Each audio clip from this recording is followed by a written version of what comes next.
Apa kabar kawan-kawan edukasi? Jumpa lagi bersama kami di channel Kabar Edukasi. Channel yang memberikan informasi mengenai ASN dan informasi menarik lainnya. Pada kabar kali ini, kami akan memberikan informasi mengenai kepastian status 1,7 juta tenaga honorer.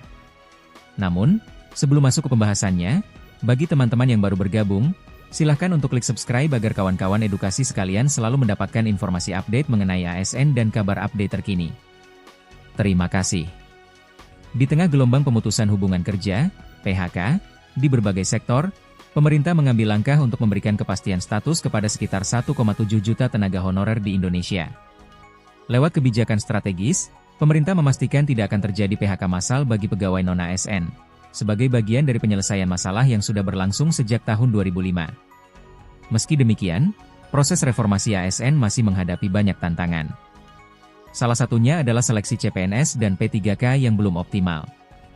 Beberapa jabatan terancam kosong karena kurangnya pelamar, sehingga pemerintah didesak untuk menyiapkan skema optimalisasi formasi agar posisi penting tidak dibiarkan kosong dan menghindari tumpukan P3K paruh waktu yang menimbulkan ketidakpastian. Pemerintah juga sudah menetapkan jadwal pengangkatan ASN, yakni maksimal 1 Juni 2025 untuk CPNS dan 1 Oktober 2025 untuk P3K. Kepala BKN mengingatkan agar jadwal ini diawasi oleh kepala daerah karena adanya praktik manipulasi tanggal mulai kerja, TMT, yang dapat merugikan pegawai.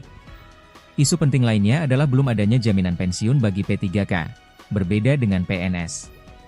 Hal ini menimbulkan kekhawatiran akan munculnya kelompok rentan baru, terutama P3K yang berusia lebih dari 40 tahun dengan masa kerja singkat. Selain itu, jenjang karir P3K juga dipertanyakan karena hingga kini belum ada kejelasan apakah mereka bisa menduduki jabatan struktural. UU Nomor 20 Tahun 2023 menetapkan bahwa penataan tenaga non-ASN harus rampung sebelum Januari 2026, yang berarti istilah honorer akan dihapuskan. Namun, banyak pihak cemas karena tidak semua tenaga non-ASN akan lolos seleksi CPNS atau P3K. Pemerintah pusat juga dinilai perlu lebih aktif menetapkan formasi strategis yang belum tentu diajukan oleh daerah.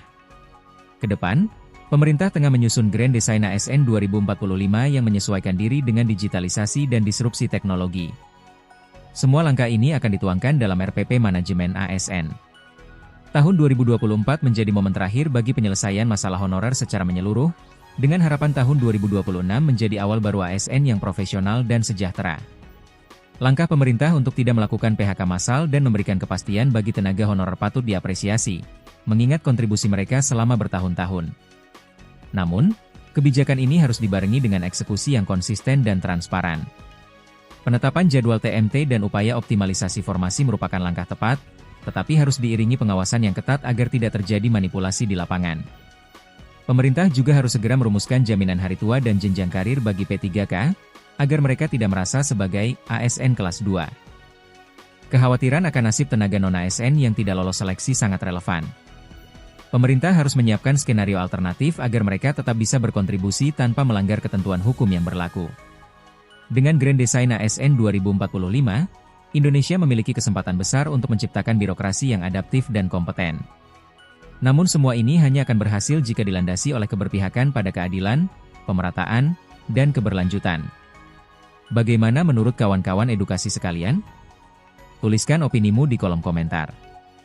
Sekian informasi yang kami berikan. Sampai jumpa di kabar-kabar selanjutnya. Tetap semangat dan jangan lupa bahagia.